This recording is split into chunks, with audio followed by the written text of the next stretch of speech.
दोस्तों, आज हम आपको बॉलीवुड के दो ऐसे सुपरस्टार्स की कहानी बताने जा रहे हैं जिनका नाम सुनते ही चमक, ग्लैमर और परफेक्शन याद आ जाता है।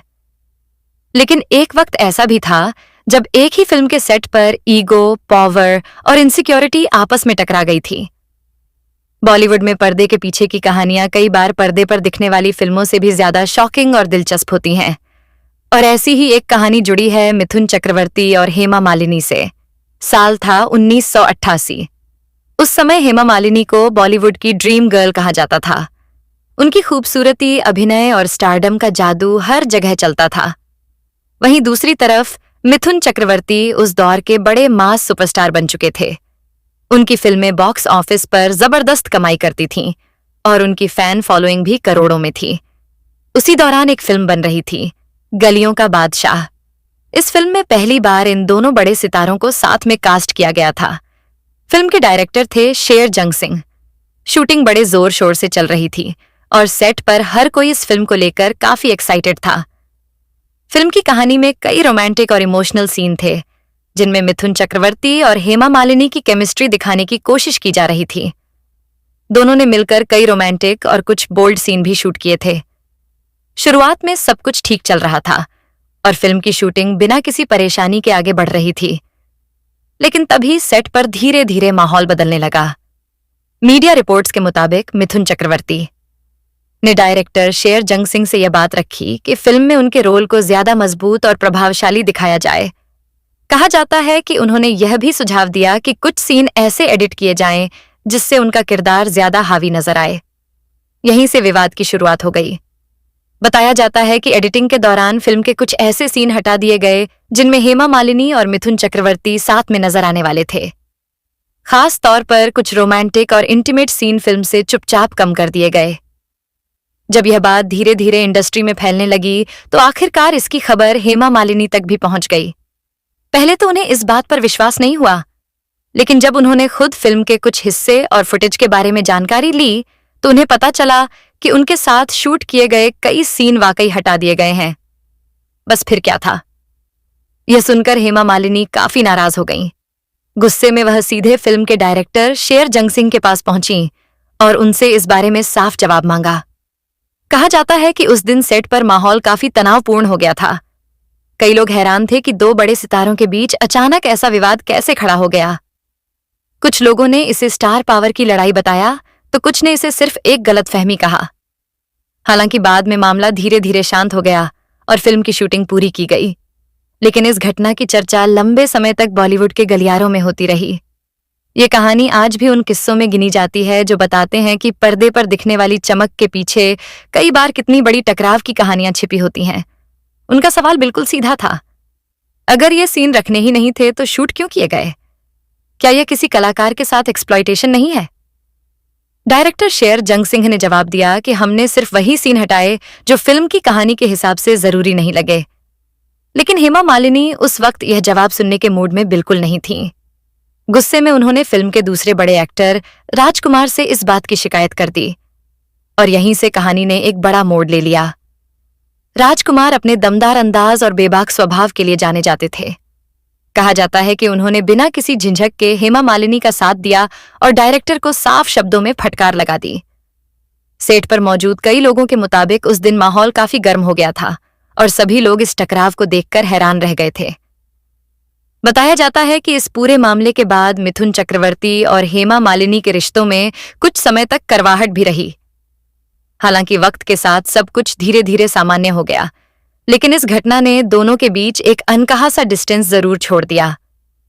लेकिन दोस्तों, यह कहानी यहीं खत्म नहीं होती, क्योंकि वही राजकुमार खुद भी एक समय हेमा मालिनी के प्यार में पड़ चुके थे। साल था 1971। उस समय फिल्म बन रही थी लाल पत्थर। शुरुआत में इस फिल्म के लिए मशहूर अभिनेत्री वैजयंतीमाला को साइन किया गया था, लेकिन कहा जाता है कि राजकुमार हेमा मालिनी से इतने प्रभावित हो गए थे कि उन्होंने फिल्म के प्रोड्यूसर्स पर दबाव डालकर वैजयंतीमाला को रिप्लेस करवाकर हेमा को कास्ट करवा दिया। उस वक्त हेमा मालिनी को फिल्मों में आए सिर्फ 2-3 साल ही हुए थे। इतनी बड़ी और स्थापित अभिनेत्री को रिप्लेस करना अपने आप में बहुत बड़ी बात थी। शूटिंग के दौरान राजकुमार की भावनाएं हेमा मालिनी के लिए और गहरी होती चली गईं। आखिरकार एक दिन उन्होंने हिम्मत जुटाकर अपने दिल की बात कह दी, लेकिन जवाब वैसा नहीं था जैसा उन्होंने सोचा था।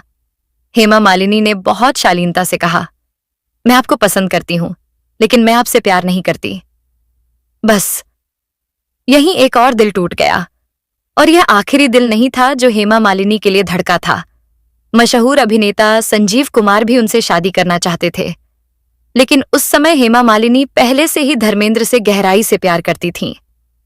कहा जाता है कि संजीव कुमार की एक शर्त थी, शादी के बाद हेमा फिल्मों में काम करना छोड़ दें और एक हाउसवाइफ बनकर रहें। लेकिन हेमा मालिनी ने साफ साफ इनकार कर दिया। बताया जाता है कि इसी वजह से संजीव कुमार जिंदगी भर अविवाहित रहे। यहां तक कि अभिनेत्री सुलक्षणा पंडित ने भी उन्हें प्रपोज किया था, लेकिन उन्होंने वह रिश्ता भी ठुकरा दिया। उधर हेमा मालिनी और धर्मेंद्र का रिश्ता धीरे धीरे अपने चरम पर पहुंच चुका था। दोनों की केमिस्ट्री फिल्मों में भी साफ दिखाई देती थी। कहा जाता है कि एक बार धर्मेंद्र को हेमा मालिनी के साथ रोमांटिक सीन शूट करना था। उस सीन को बार बार रीटेक करवाने के लिए उन्होंने अपने ही कैमरामैन को रिश्वत तक दे दी थी, ताकि उन्हें हेमा के साथ ज्यादा समय बिताने का मौका मिल सके।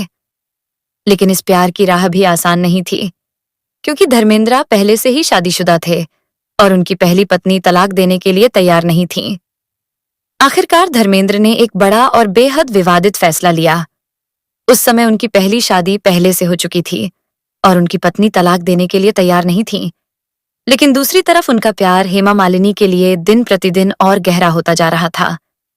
कहा जाता है कि समाज, परिवार और कानून की तमाम मुश्किलों के बीच आखिरकार धर्मेंद्र ने एक ऐसा कदम उठाया जिसने पूरे बॉलीवुड को चौंका दिया। रिपोर्ट्स के मुताबिक शादी करने के लिए उन्होंने इस्लाम धर्म अपना लिया। 21 अगस्त 1980 को धर्मेंद्र का नाम बदलकर दिलावर खान रखा गया और हेमा मालिनी का नाम आयशा बी बताया गया। इसके बाद दोनों ने निकाह कर लिया और आधिकारिक तौर पर एक दूसरे के जीवन साथी बन गए। यह फैसला उस दौर में काफी चर्चा और विवाद का कारण बना था। कई लोगों ने इस रिश्ते को लेकर सवाल भी उठाए, लेकिन धर्मेंद्र और हेमा मालिनी ने हमेशा अपने रिश्ते को मजबूती से निभाया। समय के साथ उनकी यह लव स्टोरी बॉलीवुड की सबसे चर्चित और यादगार प्रेम कहानियों में शामिल हो गई। आज उनके परिवार में खुशियां हैं और उनकी 2 बेटियां हैं, ईशा देओल और अहना देओल।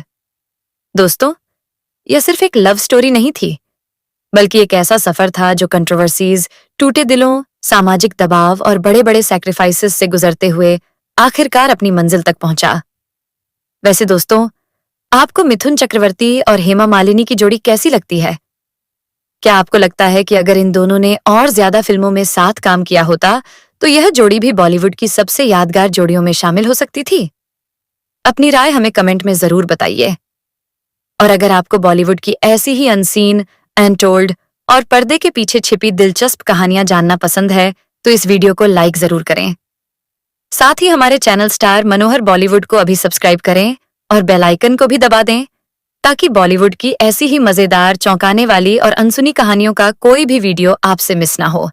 हम आपके लिए रोज लेकर आते हैं फिल्मी दुनिया के ऐसे किस्से जिनके बारे में बहुत कम लोग जानते हैं। तो मिलते हैं अगले वीडियो में एक और नई दिलचस्प और अनसुनी बॉलीवुड कहानी के साथ। तब तक के लिए देखते रहिए स्टार मनोहर बॉलीवुड।